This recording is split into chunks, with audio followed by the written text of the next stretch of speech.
Hey everybody, welcome to our Friday Ask the Broker show. And today's question came from an agent who had multiple offers on their listing, which is a good thing. Yeah. And they said, well, isn't the highest offer, the highest price offer, the best one just to go with?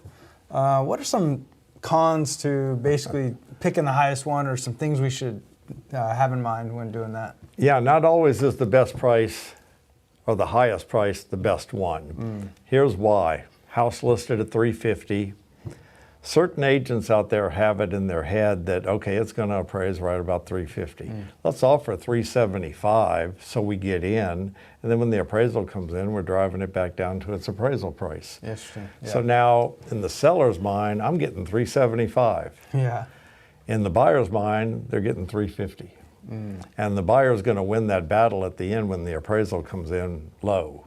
So not always. Now, let's say there's another one comes in at $360, but they say, well, we'll make up the difference in the price and the appraisal, and we have $10,000 that we'll back it with. Interesting. Yeah. Oh, that $360 all of a sudden got a whole lot better than that $375.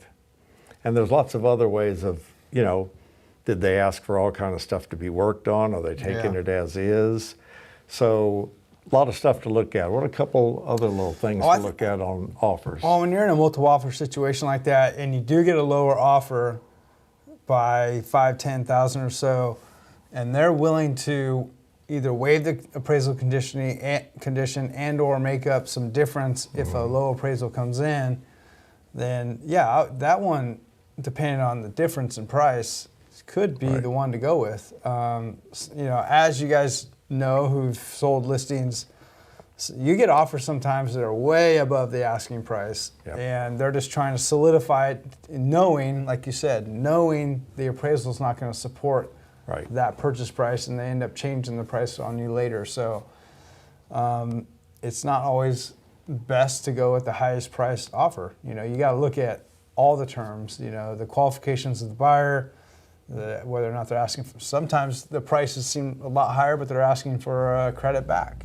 and you got to take that off the price. So, and we've had one just recently where they came in, they knew the house was being sold as is. Of course, they all are basically, but this one was even stressed as is. Well, they get 10, 12 days into escrow. They did inspections and asked for like $20,000 in repairs. In the seller's mind, we're not paying $20,000 in repairs because you took it as is. Now here's the buyer saying, well, we exercised our right to do this and we're asking for it. Maybe a waste of time here, you know, so it's, it can be the repairs, it could be credit back, it could be that they don't have, if they're coming in with a low down payment, maybe even payment assistance, then you know already they don't have the money to either do their own repairs or to make up the difference in the appraisal. That could make them a little bit weaker buyer compared to someone that shows proof of funds and they have, you know, $100,000 in the bank. Yeah, I was just going to mention the proof of funds. You know, let's say the second place offer has $100,000 they're putting down. The first place offer is getting a gift from their dad for the down payment, so it's very small amount down payment.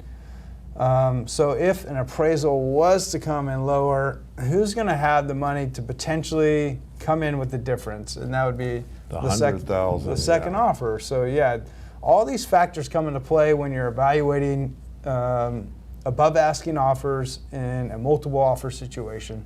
Yeah, so remember, highest price looks good, but look at the rest of the contract to make sure, and even the things that come with the contract, such as proof of funds and letters from the lender. You know, some are now going to where they're saying I'm totally approved instead of just pre-approved. Yeah.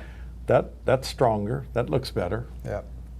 Well, if you guys are in a situation like this and not sure which direction to go, make sure you ask your broker, your manager, to help you out before signing any sort of contract or getting in an agreement with the buyer. We're certainly here to do that for our agents, and trying to guide them to pick the best offer as best as possible in a multiple offer situation. So if you guys have any questions or thoughts on the matter, put them down in the comments below. We'd love to hear from you. And thank you so much for watching this week's Ask the Broker Show.